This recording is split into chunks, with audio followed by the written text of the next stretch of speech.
So here we have the Volkswagen Golf GTI on a 20 plate.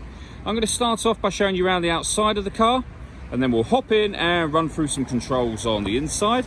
But from the outside, you can see it's a 5-door car with alloy wheels. Let's start off inside the boot and then work our way around the rest of the car from there.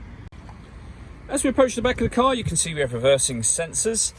Plenty of boot space as well, along with that 60/40 split folding rear seat, should you wish to increase this space even further. And then underneath this tray section, a space saver spare wheel.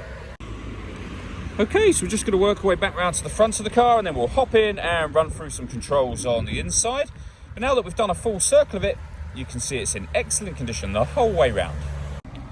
Just briefly before we climb in, I think it's well worth seeing the interior from this exterior point of view. There's plenty to run through on the dashboard, so let's hop in and we'll do that now.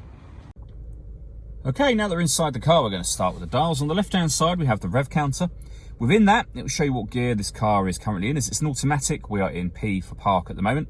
On the right-hand side, we have the speedometer, and within that, a digital readout for the speedometer and the fuel gauge at the bottom of that section. In the middle, you can see the total miles of the car, which are 2,826. And again, above that, a digital readout for the speedometer. You can change information that's displayed in that section if you want, and you can have any of these pieces of information up there. For example, your range of fuel.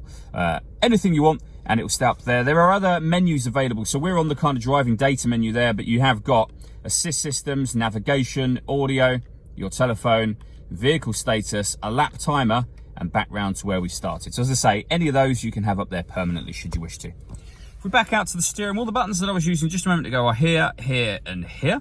We then have stereo controls, and they continue over on the left. This button will turn the cruise control on and off. Once you've turned it on, this car is able to speed up and slow down depending on the car in front speed automatically by pushing that button.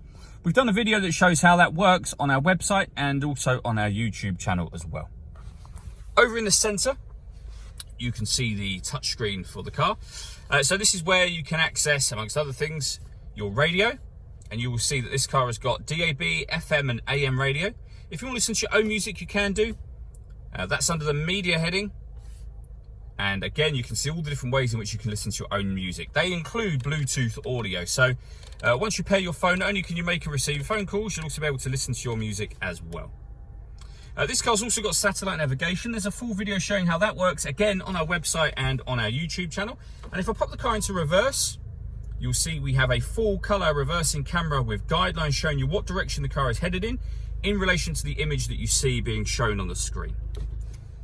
Working our way down from that section, we have the dual zone climate control. So you can adjust the passenger and driver temperatures.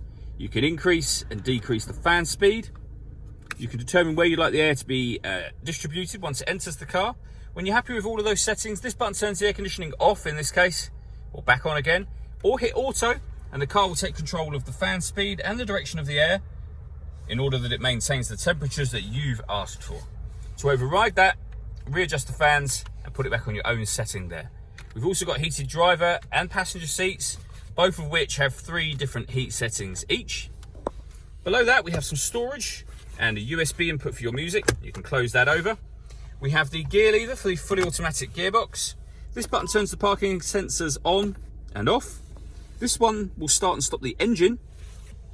And then finally, over on the left here, we can turn the traction control off. We can turn the stop and start off if you wish to. This car's designed to cut out when it's stationary. That will save you fuel, but you can turn that system off as I've just done there.